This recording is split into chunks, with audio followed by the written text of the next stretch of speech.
All right, Coach, what's kind of been the message to this guys, because this is one of those games where certainly motivation typically isn't something that a coach has to do, but what do you say to the guys leading up to this game? I'm only here because I have to be. Been waiting on that one. Well, I mean, you know, obviously with the history of this game and the rivalry of this game going, you know, back before I was probably born, even, you know, you're working on strategy. You're working on what you need to do to win the game, and you know, if I got to motivate these guys for this game, then we're in trouble. So, you know, but we try to concentrate on getting better and correcting the things that we didn't do well in the last couple games, and you know, get ourselves in a position we can win the game. Still, these guys are fairly new to the area. They don't have the background. Is it worth mentioning that it means something to this? No, I mean, you know, we've addressed, because we have 6 new guys, we've addressed the fact that, you know, you guys have never been in this game before. You've heard about it, but you don't quite know what it means, and so you have to address that. But we've never, you know, since Coach has been here, we've never spent, you know, a ton of time talking about it. We've talked about what it takes to win, because, you know, this game, while this game is, you know, it's a great fan game, it's a great TV game and all that kind of stuff, it's another game you got to go try to win. I mean, we don't show up for any game thinking, hey, you know, this one don't matter. I mean, this one matters, but they all matter. Does it matter more now after Saturday? I mean, you know, when you lose one, the next one always matters more. I mean, I don't know what else to tell you. I mean, it does. And we lost a tough game Saturday. We didn't feel like we played our best. Guy throws at a 30-footer, and you know, I'm sure Kansas, you know, last night I'm sure they feel bad too. But you know, this game's big because we did lose the last one, and you know, we're getting down the stretch. We need every win we can to add to our resume. What's it going to take to win this one? Any specific things that are different than any other game? You know, I mean, we can't go 0 for 11 from 3. We can't get out rebounded like we're in the last game. We've got to get more than about 18% of our offensive rebounds back on our missed shots, and you know, we can't walk away from 3-point shooters when the game's on the line that we know are 3-point shooters. You have experience, Larry, in several big games throughout your career. What's important? What do you see as the common factor for teams being successful in high emotion games? Well, you know, you got to use that emotion to fuel you, but you can't let that emotion make you do things that you don't normally do. And, you know, nobody's fooling themselves about this game. It's going to be a high emotional game. It always has been. Again, we've got a lot of new guys, so for them it's probably not going to be quite as emotional maybe as guys that have been in the game a lot. But the common factor is, you know, being hyped or jacked up or whatever you want to call it, you know, that lasts for about 5 minutes, and you can't have a letdown, and you can't, you know, let the emotion of the game get carried away and get you distracted from what you're there to do, which is, you know, to play great defense, rebound, run your offense, and get good shots.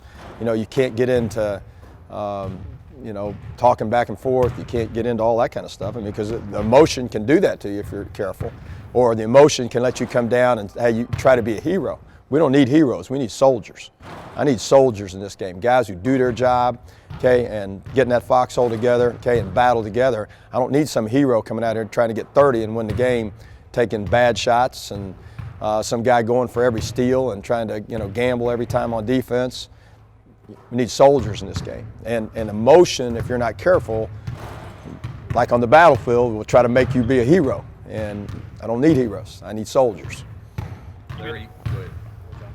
You've seen the game downtown. You've seen the game on campus. Glad it's back on campus? Well, I mean, you know, it's a college basketball game. I said this in the press conference the other day after the game. It's a college basketball game. It should be on a college campus. I mean, you know, if we were moving it down there because we needed more seats, you know, and all that kind of stuff, that would be one thing. But you know, I think it's good it's back on college campuses. I mean, you know, that's where it belongs. I mean, I think the more times you can play on college campus, no matter who the opponent is, it's better for the students. It's a better atmosphere. All that. I mean, teams that have to play in pro arenas, I don't care what you say, if they have to play the regular season games there, they lose a little something with that, I think, not being on campus. I do. And so, it's good it's back on college campus. You also mentioned in your press conference that this game needs to be just about basketball, and the other stuff that happened recently needs to be away. Yeah, I mean, you and Vic get to talk to the guys before the game about reminding them that? We're a couple years away from obviously the incident that happened, when the last time was on campuses. And, we address it. You're going to address it, but you got, anytime there's an emotional game, you probably need to address it. And, we certainly want to represent University of Cincinnati the right way. That's a foundation, just like defense and rebounding is a foundation for us. Being Bearcats and representing your school the right way, representing your family and yourself the right way. That's something that we talk about not only before this game, we try to talk about it all the time. You are representing yourself, your family, and you're building a reputation for yourself, your family, and University of Cincinnati, and for the Bearcats that came before you and the Bearcats that will come after you. And you always have to be mindful of how you act and what kind of, how do you want to represent yourself? What do you want them to say about you? You want them to say, hey, that guy was a great competitor, okay, but he was a great competitor in the right way. And that's what all college coaches want. I know Coach Mack, I'm sure, wants the same thing. Larry, what impressed you about Xavier? I'm sorry? What impressed you about Xavier after looking at them? Well, obviously, they get the ball up and down and score a lot of points. I mean, they're averaging 77, leading the Big East, and they get out in transition and can shoot the three. They're great at shooting the three in transition.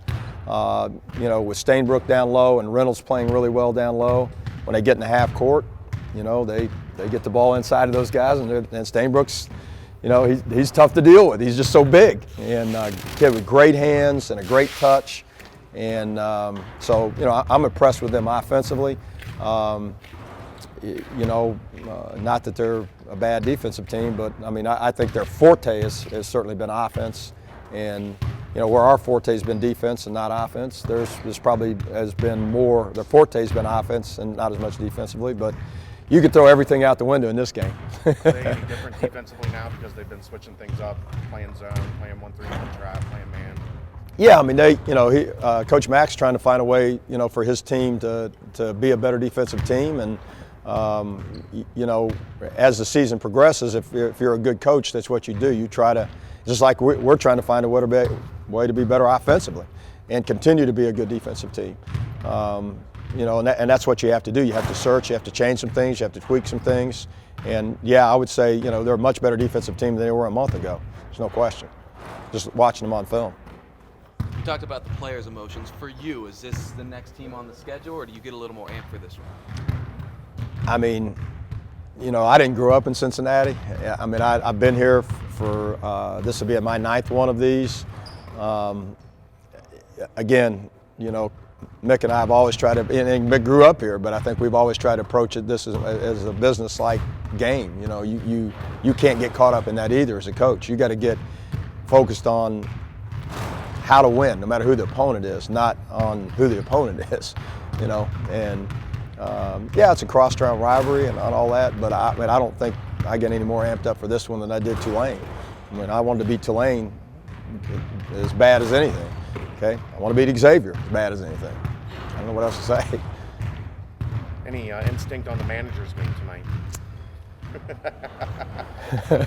I got to go with my guys, I got to go with my guys. They're in here shooting. They've been working. They've been practicing. They put their time in. I think, I got to go with my guys. Anything else? Thank you, Coach. Yep. Thank you, guys.